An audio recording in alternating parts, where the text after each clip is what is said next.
The ballroom went silent the moment I walked through those crystal doors. Every head turned. Every conversation stopped. And my daughter-in-law, Candace? Her champagne glass slipped right out of her perfectly manicured hand and shattered on that marble floor. I stood there in my old church dress, the navy blue one I'd worn to Sunday service for the past 5 years, clutching my worn purse. My sensible shoes squeaked against the polished floor. Around me, women dripped in diamonds and designer gowns. Men wore tuxedos that probably cost more than most folks' monthly rent. The chandeliers above sparkled so bright they hurt my eyes. Candace's face went from cream to crimson in about 2 seconds flat. She grabbed her friend's arm, some woman named Veronica with a pearl choker worth more than a car, and whispered something harsh. Then she came striding toward me, her silver gown swishing like an angry ocean wave. "What are you doing here?" Her voice was low but sharp enough to cut glass. "I specifically told you this event was invite only." I smiled softly, the way I'd learned to smile through 68 years of life's disappointments. "The invitation said Monroe family welcome. Last I checked, I'm still a Monroe." "You know what I meant, Vivian." She never called me Mom, not once in 12 years. Always Vivian, like I was some stranger off the street. "This is a high society charity gala. Look at you. You're embarrassing us." Behind her, my son DeAndre appeared, looking uncomfortable in his tailored tuxedo. Our eyes met for just a second before he looked away. That hurt more than Candace's words ever could. "I just wanted to support your charity work," I said quietly. "You're always posting about it online." Candace's laugh was cold. "Support? You?" She looked me up and down like I was something stuck to her expensive shoe. "Vivian, we both know you're living on Social Security and whatever scraps you can manage. This gala has a $10,000 entry donation, per person." The people nearby had stopped pretending not to listen. They watched us like we were their evening entertainment. "I'll leave," I said, turning toward the door. But before I could take 2 steps, someone called out, "Mrs. Monroe? Vivian Monroe?" A tall man in an immaculate suit approached with an envelope. He looked official, the kind of official that made Candace's eyes narrow with suspicion. "Yes," I answered. "I'm Harold Kensington, from Kensington and Associates." He handed me the envelope with a slight bow. "Your attorney asked me to deliver this personally tonight. He said you'd know what to do with it." My attorney. Those words hung in the air like smoke. Candace's face was a question mark. "Attorney? What attorney? You can barely afford—" "Thank you, Mr. Kensington," I said, taking the envelope. My hands didn't shake, not even a little. I'd been practicing this moment in my mind for 3 months. Before we continue, please tell us where you're watching from so we know how far our stories reach, and subscribe to the channel to help us grow. Let me back up. Let me tell you how I got here, standing in this fancy ballroom in my Sunday dress, holding an envelope that would change everything. Because this story? It started 2 years ago, the day my husband Thomas died. Thomas Monroe was a good man. Worked for the post office 35 years, then drove a school bus until his knees gave out. We lived simple but comfortable in our little house on Ashford Street, the same house where we'd raised DeAndre. After Thomas passed, I thought my son would step up, be the man his father raised him to be. But Candace had other plans. It started small. DeAndre stopped coming by for Sunday dinner, our tradition since he was born. Candace said they were too busy with her social events. Then they stopped bringing my grandchildren, Zion and Amara, to visit. When I called, Candace would answer and say they were at tutoring or dance class, or some other activity that seemed to happen every single time I called. "Mama, we're just trying to give the kids the best opportunities," DeAndre explained one rare phone call. But his voice sounded tired, defeated. That wasn't my son talking. That was Candace's script. 3 months after Thomas died, they came over with paperwork. Candace did most of the talking while DeAndre sat there looking at his shoes. "Vivian, we're concerned about you managing this big house alone," Candace said, spreading papers across my kitchen table, the same table where I'd served Sunday dinners for 40 years. "DeAndre and I think it's time to consider your options. You could move into a nice senior apartment, somewhere manageable." "I manage just fine," I said. "Do you?" Candace's eyebrow arched. "This house needs work. The roof, the plumbing, that's expensive. Your fixed income can't handle major repairs." "What if something breaks? What if you fall and no one finds you for days?" She made it sound reasonable, caring even. But I saw the calculation in her eyes. "We could help," DeAndre finally spoke up, but Candace shot him a look that shut his mouth quick. "What we're proposing," Candace continued, pulling out a document, "is that you sign the house over to DeAndre. That way, when repairs are needed, we can handle them. You'd still live here, of course. It's just a legal formality, protection for you." I read that paper 3 times. Power of attorney. The house transferred to DeAndre's name. Candace painted it as protection, but I'd watched enough of those court shows on TV to know what it really meant. "I need to think about it," I said. Candace's smile got tight. "Of course. Take your time. We just want what's best for you." But after that day, things got worse. The phone calls got fewer. The visits stopped completely. One Sunday, I drove to their house in University Heights, the big colonial they'd bought 2 years ago with the help of what I later learned was Candace's family money. I rang the doorbell. Through the window, I could see Zion and Amara playing in the living room. Candace answered the door but didn't invite me in. "This isn't a good time," she said. "I brought cookies for the kids. Just wanted to see them for a minute." "They're busy with homework." She started to close the door. "Candace, they're my grandchildren. I haven't seen them in 2 months." "And whose fault is that? You could make an effort to be part of our world, Vivian, but you show up in your thrift store clothes, talking about the old days, making them feel awkward around their friends. We're trying to give them a certain life. A better life than—" She stopped herself, but the words hung there anyway. "A better life than what you gave DeAndre." "Grandma Viv!" Amara's voice came from inside. She was 8 years old, smart as a whip, with her grandfather's gentle eyes. "Homework, Amara," Candace called back, then looked at me. "I'll have DeAndre call you." Then she closed the door in my face.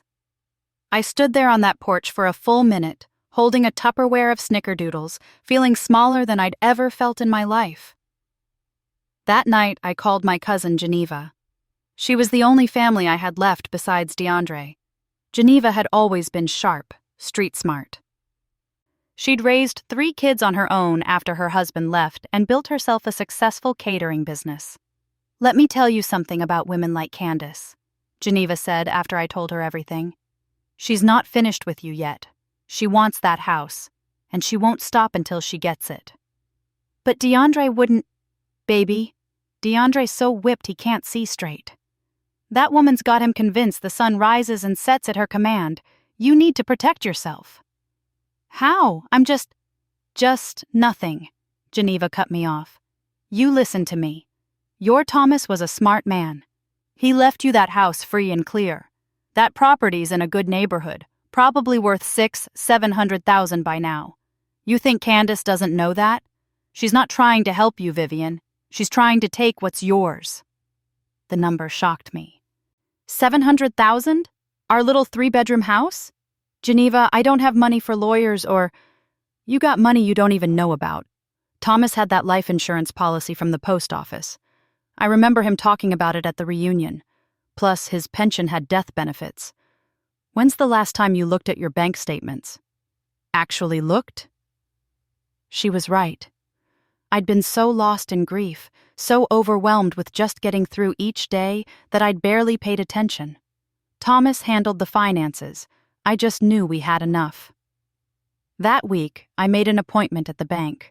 What I found made my head spin.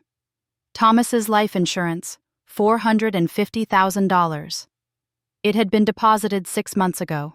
His pension death benefit, another $180,000, plus our regular savings. I had over $600,000 just sitting there, and I'd been clipping coupons and eating rice and beans 3 times a week because I thought I was poor. Thomas, bless his soul, had left me secure. But I'd been so deep in my grief, so convinced I was helpless, that I hadn't seen it. Geneva helped me find a lawyer. A good one. Brother Wesley, from our church, recommended his nephew Terrence Blackwell. Terrence was young, hungry, and smart as they come. "Mrs. Monroe," Terrence said at our first meeting, "you're in a strong position. Don't sign anything Candace puts in front of you. In fact, I need you to do something that might feel uncomfortable." "What's that?" "I need you to keep pretending.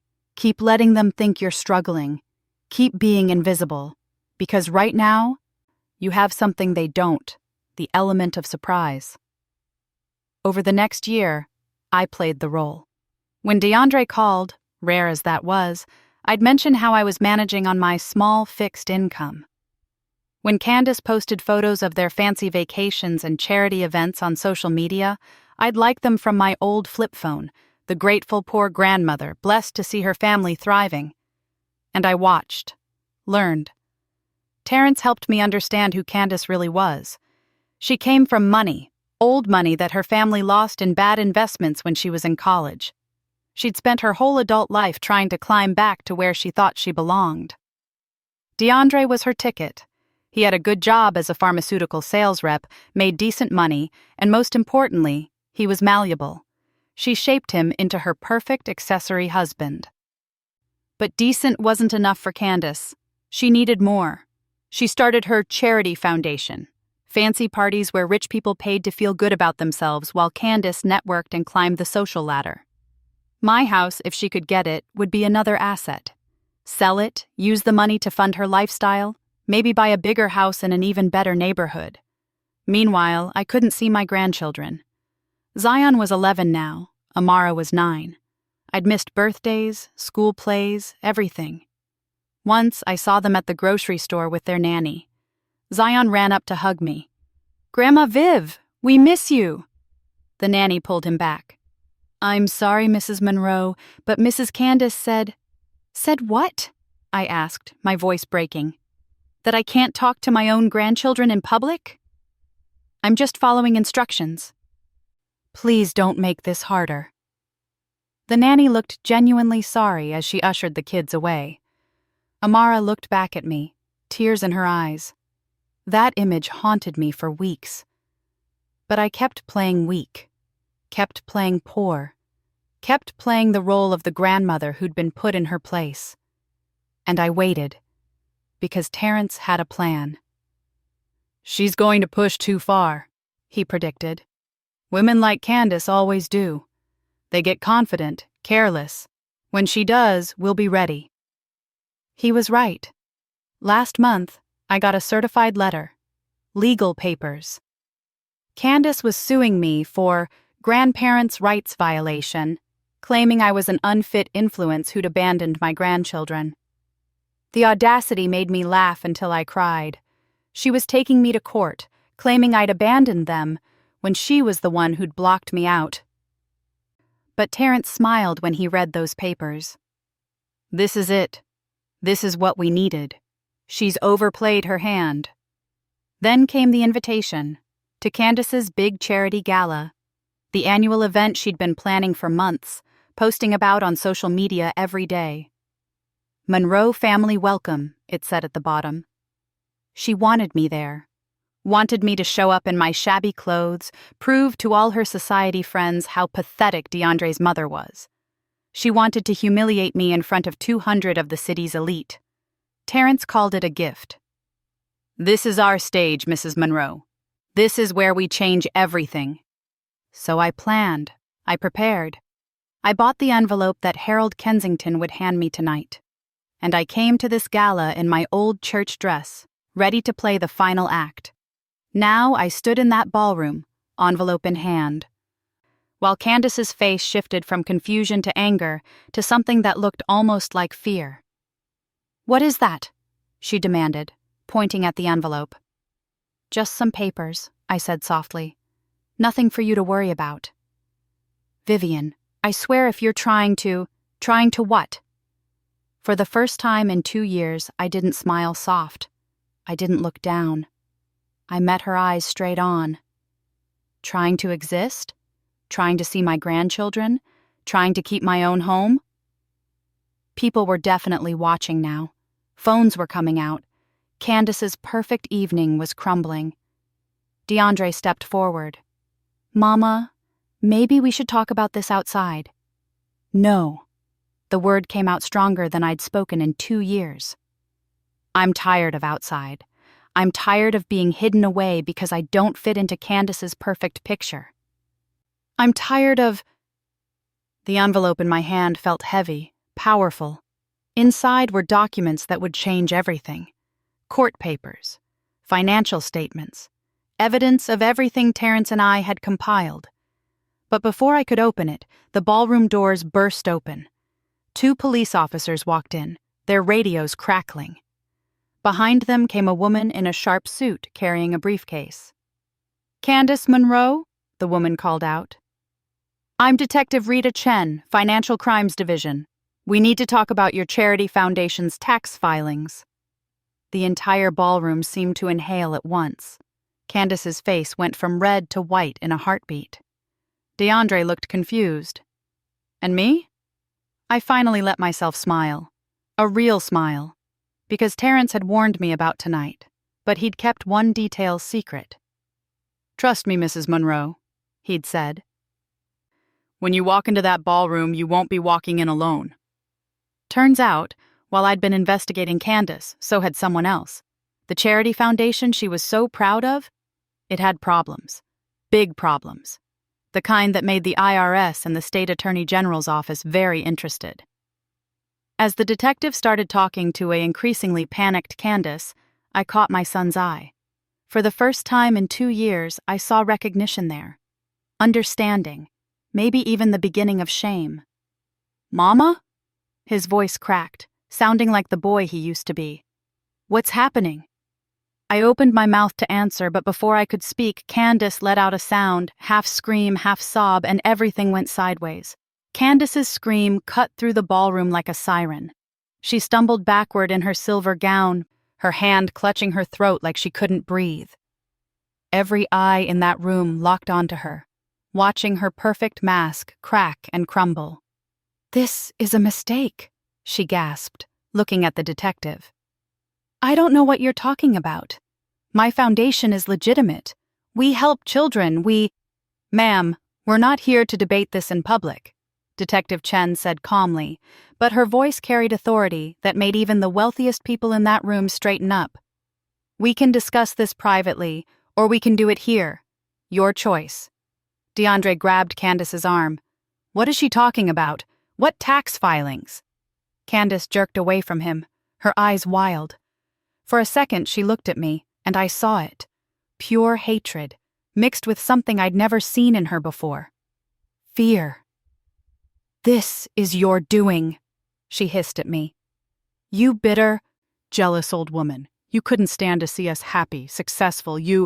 Mrs. Monroe had nothing to do with our investigation, Detective Chen interrupted. We've been looking into your foundation for 8 months. The anonymous tip that started it came from one of your donors, actually. Someone who got suspicious when they noticed the numbers didn't add up. The room erupted in whispers. People stepped away from Candace like she had a disease they might catch. Veronica, the woman with the pearl choker who'd been hanging on Candace's arm earlier, disappeared into the crowd so fast you'd think she'd never been there. I want my lawyer, Candace said, her voice shaking. That's your right, Detective Chen nodded. But we'll need you to come to the station. Tonight. DeAndre looked like he might pass out. There has to be some explanation. Candace runs a charity. She helps underprivileged kids get scholarships. Does she? I finally spoke up, my voice carrying across the ballroom. Or does she throw fancy parties, take photos for social media, and pocket most of the donations? All those months watching from the sidelines had taught me things. I'd seen the foundation's public tax forms, the ones Terrence showed me how to find online. The numbers were creative, you could say that. Lots of administrative costs and operational expenses. Not a lot actually going to kids. Candace's face twisted. You don't know anything. You're just a bitter old woman living in the past, wearing thrift store clothes, barely scraping by on Social Security. Is that what you think? I opened the envelope Harold Kensington had given me. My hands were steady as church on Sunday morning. See, that's the story you told yourself, the story you told DeAndre. That his mama was helpless, that I needed saving, that I needed you to take my house to protect me. I pulled out the first document. This is a letter from my financial advisor at Merrill Lynch. Do you know what a financial advisor is, Candace? It's someone you have when you have enough money that it needs advising. DeAndre's eyes went wide. Mama, what are you talking about? Your father, God rest his soul, left me very well provided for. Life insurance, pension benefits, plus the investments we'd been making for 30 years that I barely knew about because Thomas handled all that. I looked at my son, really looked at him.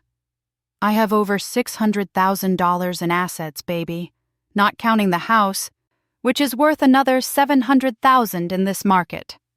The whispers in the room got louder. I heard someone say, "She's a millionaire?" Someone else laughed, not mean but surprised. DeAndre's face went through about 10 different expressions: confusion, shock, then something that looked like he'd been punched in the stomach. You never said anything. When Candace wanted you to sign over the house, when we thought you were struggling. I tried to tell you, baby, but you stopped taking my calls. You stopped coming by. Every time I tried to reach out, Candace had an excuse for why you were too busy. I turned to Candace. And you kept painting me as this poor, pathetic old woman. You needed me to be helpless so you could justify taking what was mine. Candace's lawyer mask was gone now. What was left was something ugly and desperate. You played us. You lied. I protected myself. I corrected. There's a difference. When you brought those papers for me to sign, papers that would have given you my house, I knew exactly what you were doing. My lawyer advised me to wait, to watch, to see how far you'd go. How far Candace sputtered. I was trying to help you. Help yourself, you mean? I pulled out another document. This is a record of every time I tried to see my grandchildren in the past 2 years. Phone calls logged, text messages. The times I came to your house and you turned me away. Even the grocery store incident where your nanny was instructed to keep Zion and Amara from talking to me. DeAndre looked sick. Mama, I didn't know about... You didn't want to know, I said. And my voice cracked a little, because this part hurt. This part had been hurting for 2 years. She told you I was a bad influence, that I was embarrassing, that I didn't fit into your new life, and you believed her because it was easier than standing up to her. My son's eyes filled with tears. In that moment, he looked like the little boy who used to hold my hand crossing the street. I'm sorry, he whispered. Before I could respond, Candace exploded. This is ridiculous. You people are acting like I'm some criminal. So what if I kept her away from the kids? She was holding them back. They need to be around successful people, not some... Some what? The voice came from the ballroom entrance, and everyone turned. Brother Wesley from church stood there in his Sunday suit, looking dignified and disappointed. Behind him were at least 20 more people from First Baptist, Deacon Harris, Sister Ruth, the whole choir committee, and Geneva, my cousin, dressed to the nines and looking like she was ready for war. Some poor person, Brother Wesley continued, walking into the room with the quiet authority of a man who'd pastored our church for 30 years. Is that what you were going to say, Mrs. Monroe? Candace's mouth opened and closed like a fish. See, the thing is, Brother Wesley said, addressing the whole room now, I've known Vivian Monroe for 40 years, watched her raise her son in the church, saw her and Thomas scrimp and save to put DeAndre through college. I was there when Thomas died, and I saw how this woman grieved but kept going, kept living, kept being kind even when she had every reason to be bitter. Geneva stepped forward, and Lord, my cousin was magnificent. And I'm the one who helped her find her lawyer, who told her to protect herself. Because family isn't always blood. Sometimes it's the people who show up when blood forgets where it came from. The church folks fanned out through the ballroom. These weren't society people with their diamonds and designer clothes. These were working folks, church folks, real folks. But they stood tall, and somehow they made that fancy ballroom feel like our territory. Sister Ruth walked right up to Candace. "I'm the one who reported your foundation to the IRS, honey. You came to our church last year asking for donations, remember? Said you were helping Black children get scholarships. I gave you $500 from my retirement savings. Then I tried to find out which kids got helped, and you know what I found?" She pulled out her phone, tapped a few times, and held it up. "Nothing. Not one scholarship awarded in 2 years. But I found plenty of photos of you at fancy restaurants, wearing expensive jewelry, taking trips to Dubai, all charged as foundation expenses." Candace went so pale I thought she might faint. Detective Chen looked at Sister Ruth with respect. "You're Ruth Washington? You're the one who filed the initial complaint." "Yes, ma'am, I am. And I've got 12 other church members who donated to her fake charity. We want our money back." The crowd's mood shifted. These society people might have been willing to look the other way when it was just poor folks complaining. But fraud, tax evasion, that hit different when the law was involved. DeAndre turned to Candace. "Tell me this isn't true. Tell me you didn't—" "It's complicated," Candace started, but her voice was weak now. "The foundation is real.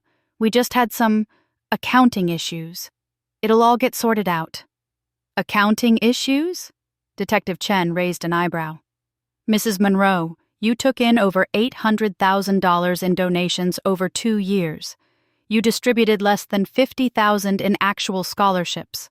The rest went to administrative costs, consulting fees, and various personal expenses you disguised as business. That's not accounting issues. That's fraud." The ballroom erupted. People were on their phones, probably texting their lawyers, their accountants, their friends. Candace's perfect social network was imploding in real time. "I need to sit down," DeAndre said, stumbling toward a chair. I wanted to go to him, comfort him like I did when he was little. But Geneva touched my arm, shook her head slightly.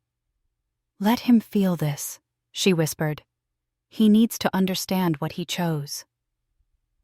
Detective Chen was talking quietly with Candace and another officer. I heard words like voluntary and station and booking.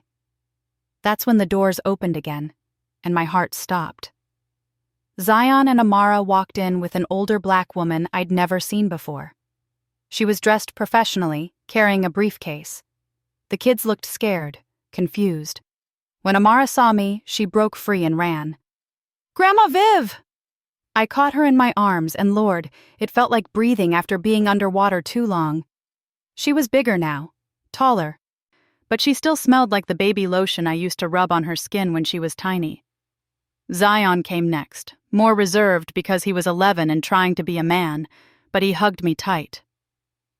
"We've been trying to call you," he whispered. "Mom changed your number in our phones. We didn't know how to reach you." My heart shattered and healed at the same time. "I've been here, baby. Always here." The woman who'd brought them approached.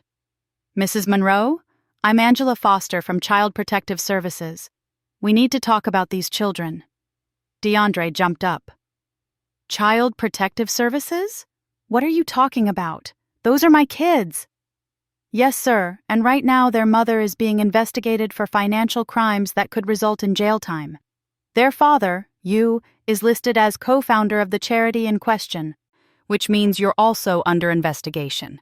We need to ensure these children have a stable environment." "They have a stable environment," DeAndre said desperately.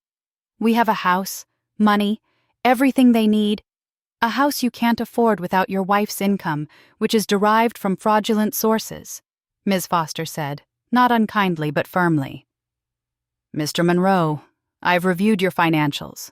Your salary alone can't maintain your current lifestyle. When the foundation's accounts are frozen, which they will be, you're going to face some serious financial difficulties. I watched my son's world crumble. All those years of living beyond his means, propped up by Candace's schemes, it was all coming down. Before we continue, if this story resonates with you, please hit that subscribe button and ring the notification bell so you never miss our next story. I can take them, I heard myself say. The children. They can stay with me. Everyone looked at me. Zion and Amara gripped my hands tighter. Ms. Foster studied me. You're their grandmother. Do you have adequate space? Financial means to care for them? I have a 3-bedroom house, paid off. I have savings, investments, and a stable income. I'm 68 years old, in good health, and I've been trying to see these babies for 2 years.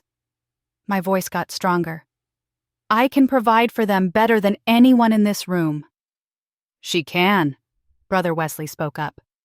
First Baptist Church will support her too. We'll make sure those children have everything they need. Tutoring, activities, church community. They'll be more than taken care of. Geneva nodded. And they'll have family. Real family who shows up. Ms. Foster looked at DeAndre. Mr. Monroe? My son was crying now, real tears. I messed up, he said. I messed up so bad. Mama, I'm sorry. I'm so sorry. I know, baby. And I did. I was angry, hurt, but he was still my son. The children should be with their grandmother, DeAndre said, his voice breaking. She's a better parent than I've been.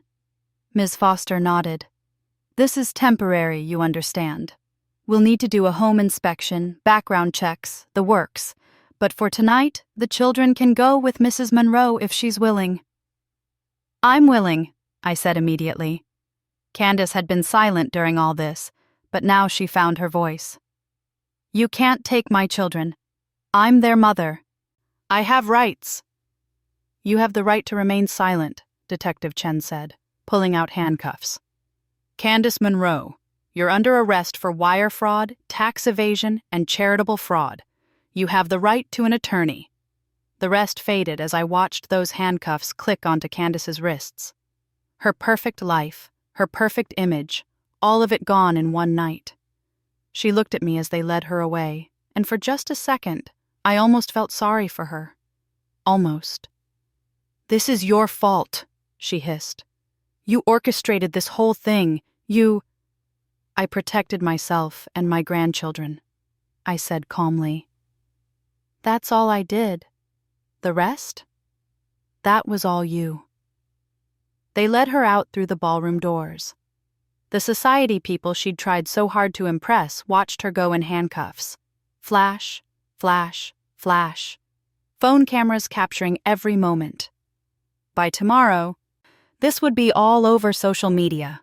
All her carefully constructed image, destroyed. DeAndre stood there looking lost.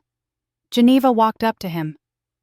Your mama's got room for the kids, she said quietly. But you need to figure yourself out. Get a good lawyer. Be honest for once in your life. Take responsibility. He nodded, unable to speak. I held my grandchildren close. Zion was trying not to cry, being strong. Amara was already crying into my church dress, making it damp. I didn't care. This dress had seen me through Thomas's funeral, through 2 years of Sundays praying for this moment. A few tears wouldn't hurt it. We're going home, I told them. To Grandma's house. How does that sound? Will we have to leave? Zion asked, his voice small. Like, eventually? Baby, you can stay as long as you need. As long as you want. I looked at DeAndre. If your daddy gets himself together, we'll figure out what's best. But right now, you're with me. Brother Wesley started organizing people to help. We'll need clothes for the kids, School supplies. Sister Ruth, can you?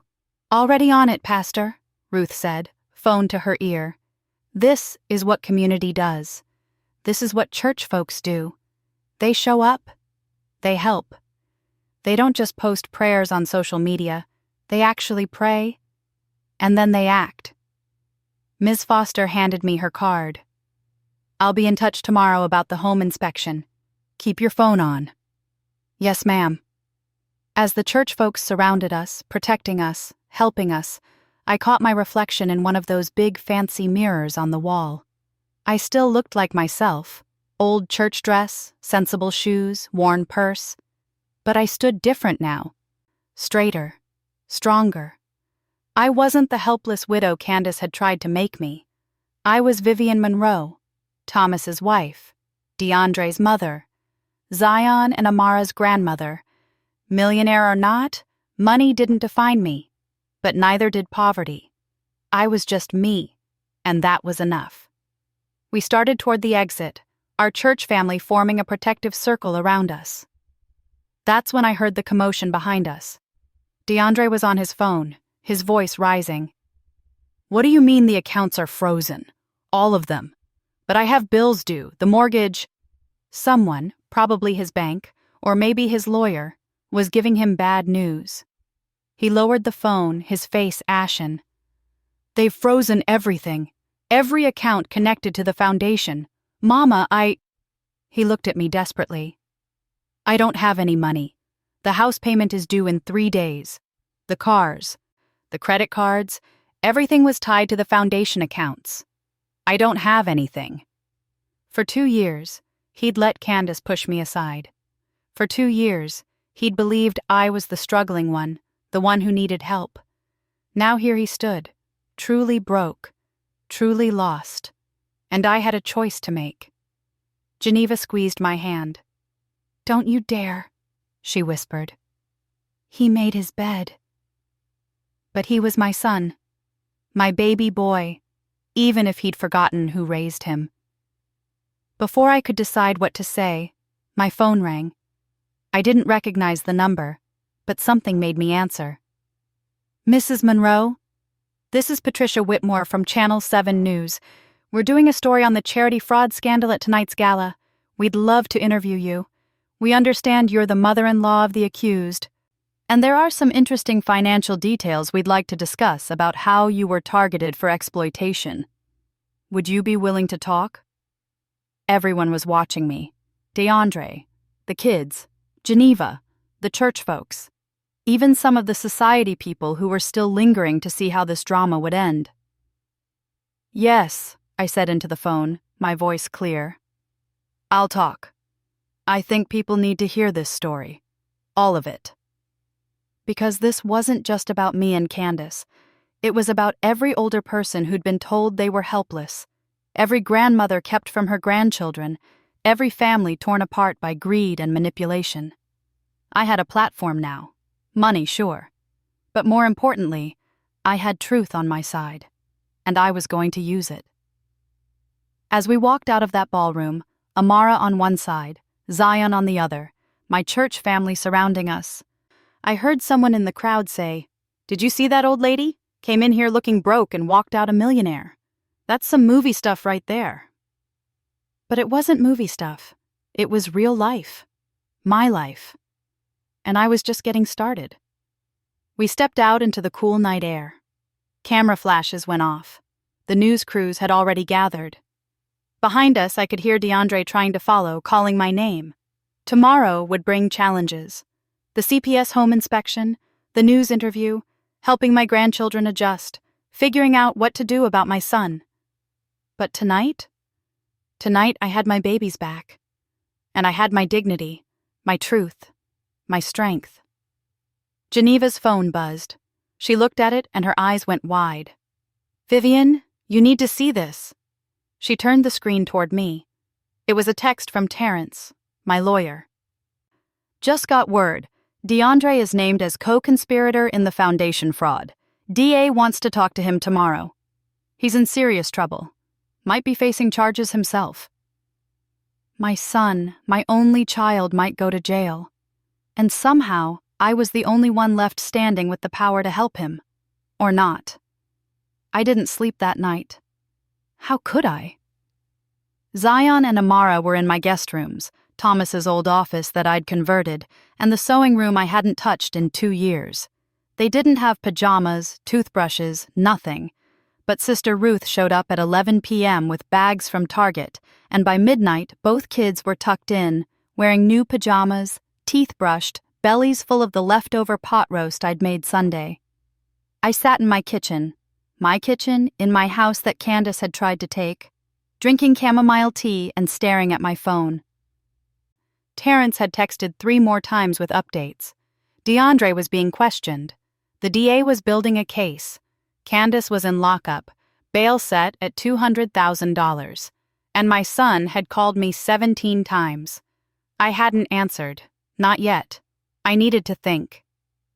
Geneva crashed on my couch, unwilling to leave me alone.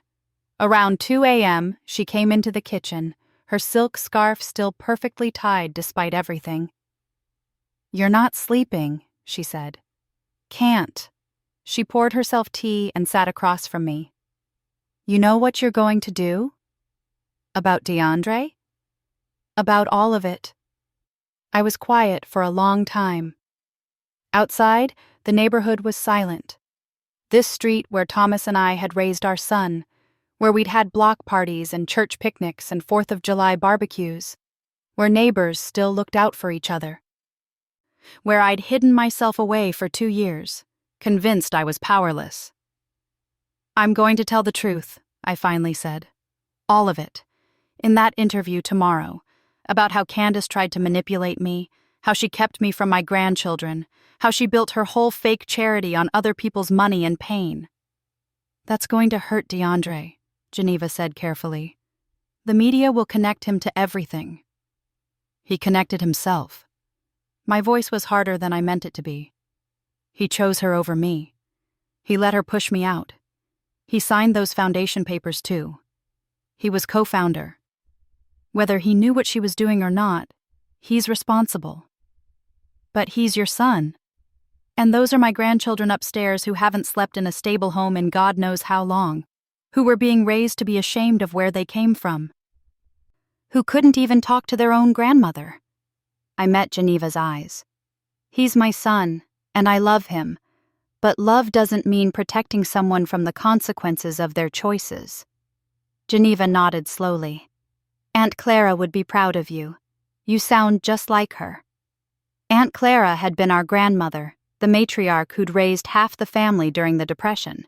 She didn't play games, loved hard, but drew lines when they needed drawing. "What would she do?" I asked. "Exactly what you're doing. Tell the truth. Protect the babies. Let the grown folks figure out their own mess." My phone buzzed again. DeAndre. I picked it up this time. "Mama."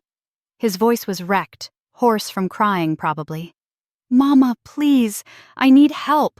They're saying I might be charged as an accessory. I didn't know what Candace was doing with the money. I swear. I just signed where she told me to sign. I trusted her." "Like you trusted her when she said I was a bad influence on your children?" Silence. "Like you trusted her when she said I was too poor and pathetic to be part of your new life?" "Mama, I was wrong. I know I was wrong, but please, I'm your son. I need you." "Where were you when I needed you?" The words came out quiet, but they hit like thunder. "When I called and you didn't answer? When I came to your house and Candace shut the door in my face? When I stood in that grocery store watching your children cry because they couldn't talk to me?" "I was weak," he whispered. "I was stupid and weak, and I let her control everything. I thought she knew better. She came from that world, that money world. I thought she was making us better." "Better than what, DeAndre? Better than the people who raised you? Better than the community that loved you? Better than the grandmother who would have done anything for those children?" He was crying now, really crying. "I don't know who I became. I look back at the past 2 years and I don't recognize myself. She got in my head, Mama, made me believe—" I don't want to hear about what she made you believe. You're a grown man. You made choices.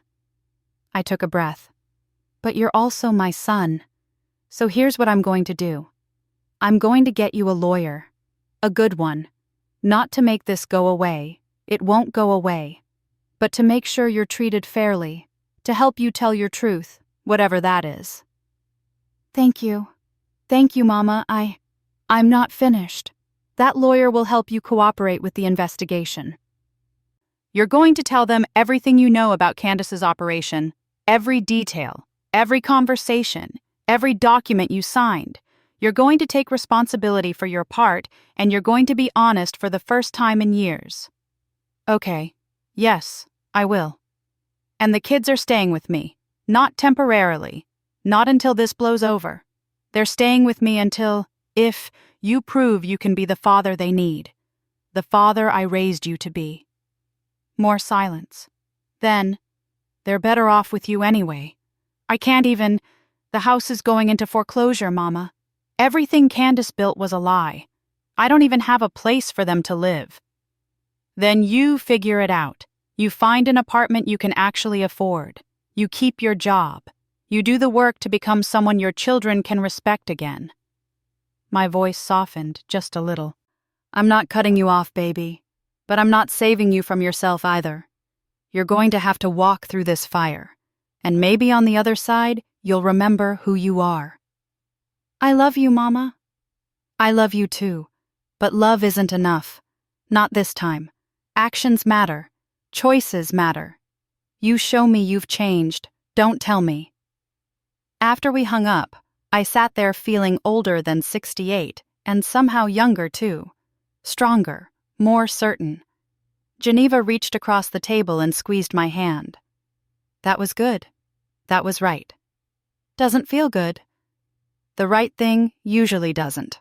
Not at first. The next morning came too fast. Ms. Foster from CPS arrived at 9 a.m. sharp with another social worker. They went through my house room by room, checked the smoke detectors, the locks, the cleanliness. They talked to Zion and Amara separately, looked at my bank statements, my background check that Terrence had already pulled.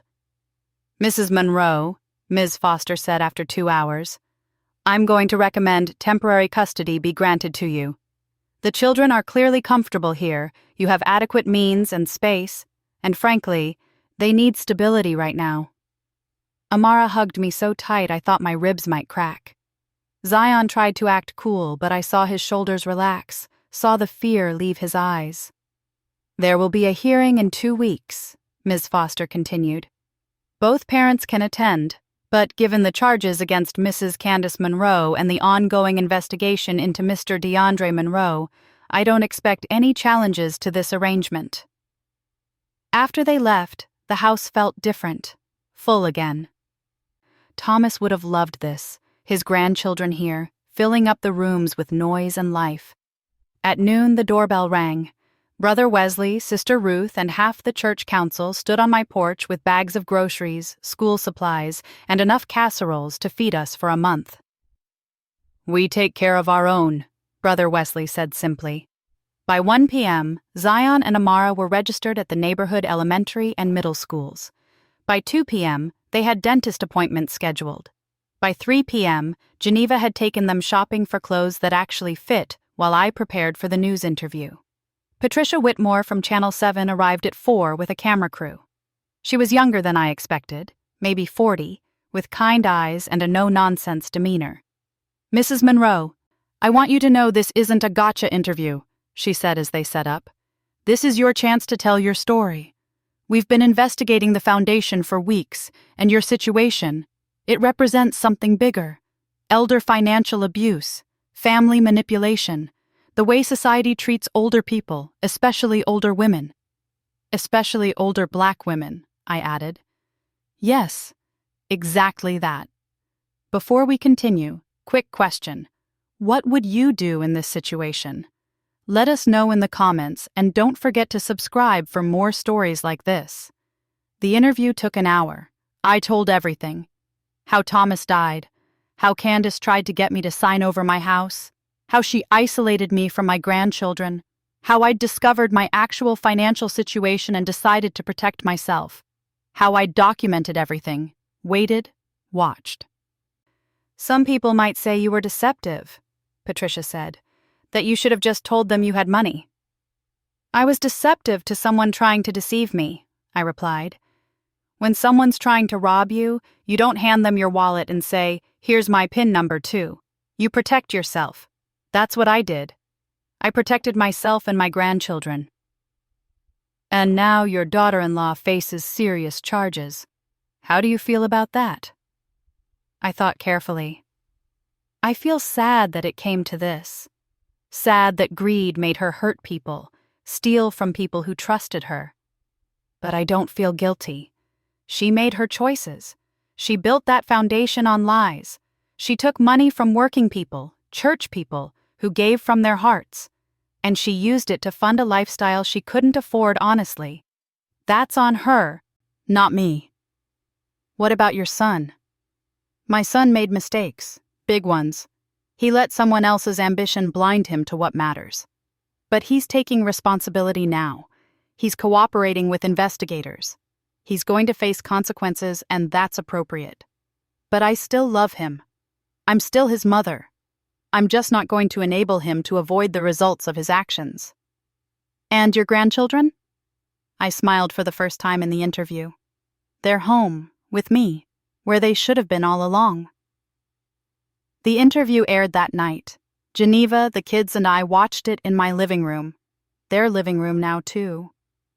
The story ran for 15 minutes, longer than normal news segments.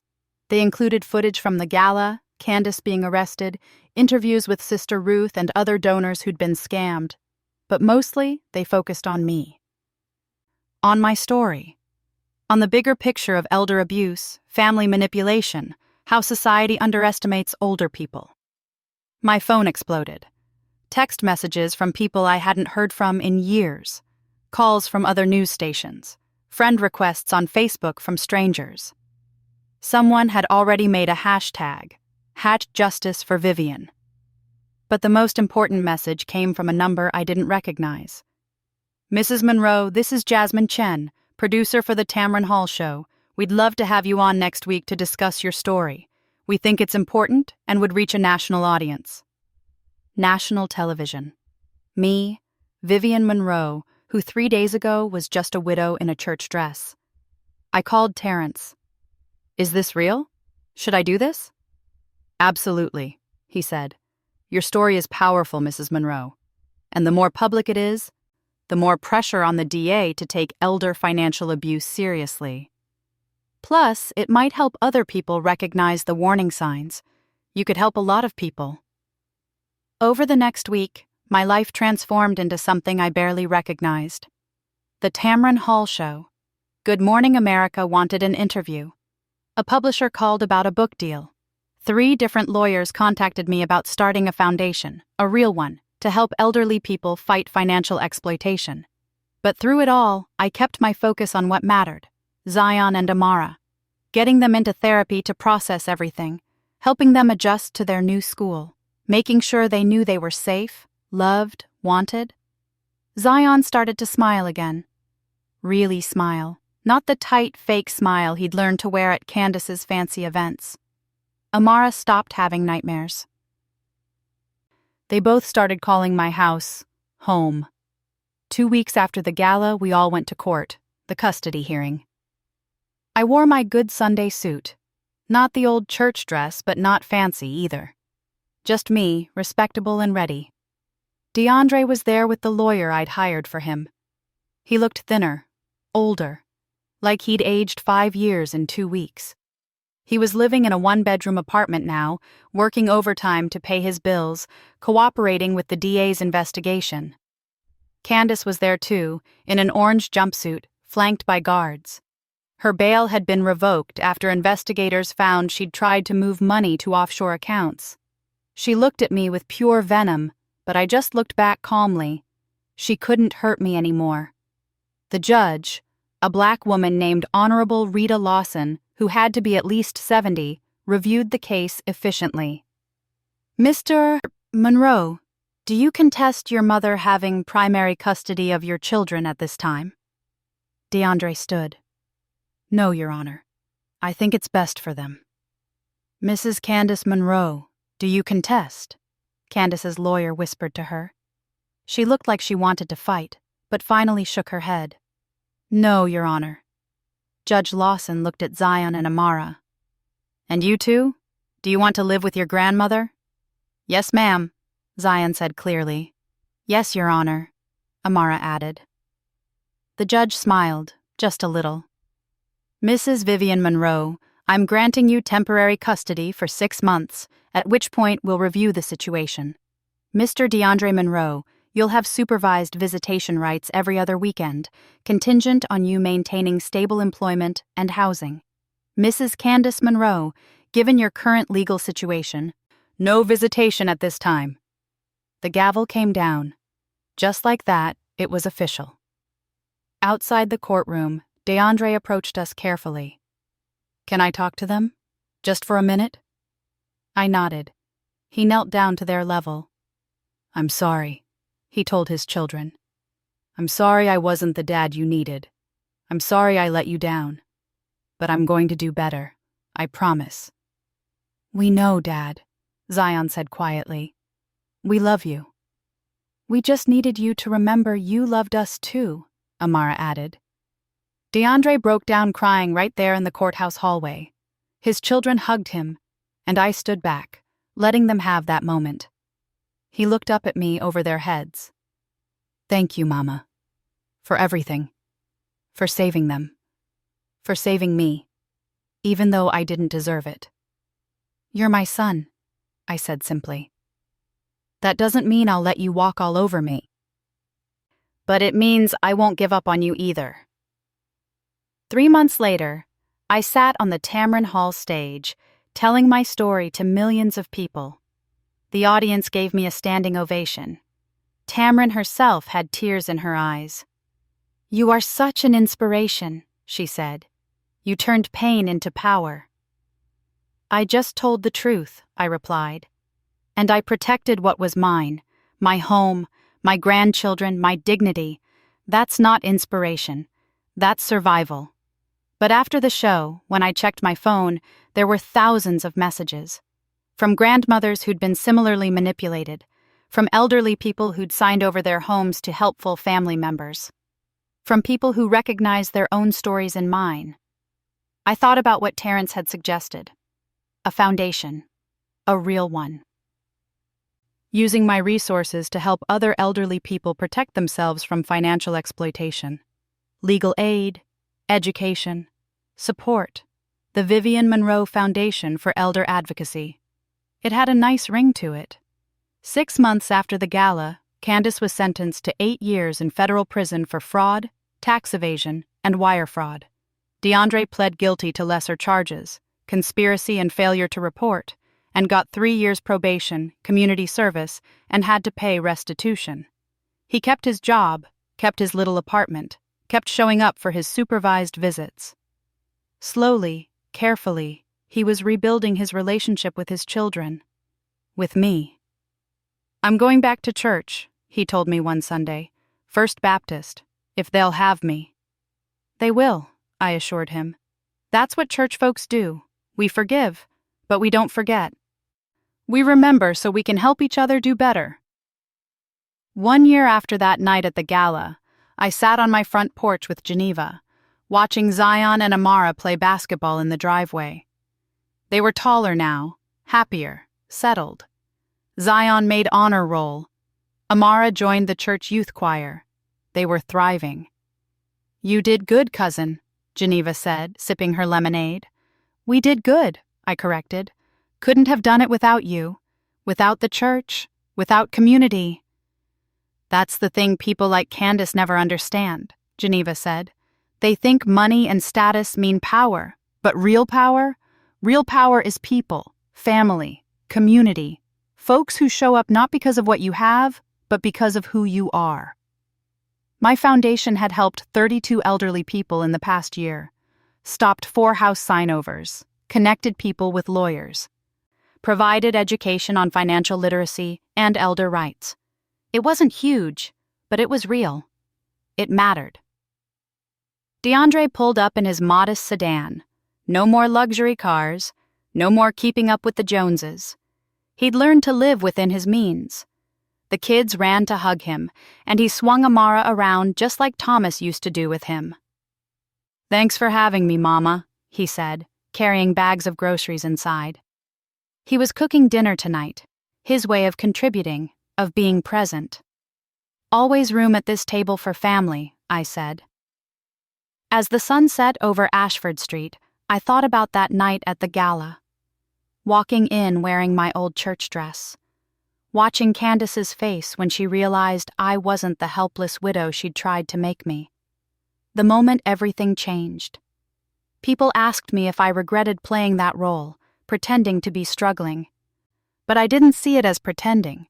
I saw it as survival, as strategy, as protecting what was mine until I could reclaim it safely. Thomas used to say, "Patient people eat hot rice." He meant good things come to those who wait, who plan, who move deliberately. I'd waited, I'd planned, and when the moment came, I'd moved. Now I sat on my porch in my home, with my grandchildren thriving, my son healing, my community strong around me. I'd reclaimed not just my house or my money, but my power, my voice, my place. Candace had tried to make me invisible, small, insignificant. But I'd never been those things. I'd just been quiet. And quiet isn't the same as powerless. Sometimes quiet is just gathering strength, watching, waiting for the right moment to roar. I was Vivian Monroe, Thomas's wife, DeAndre's mother, Zion and Amara's grandmother. Elder advocate, truth-teller, survivor. And I wasn't done yet, not by a long shot.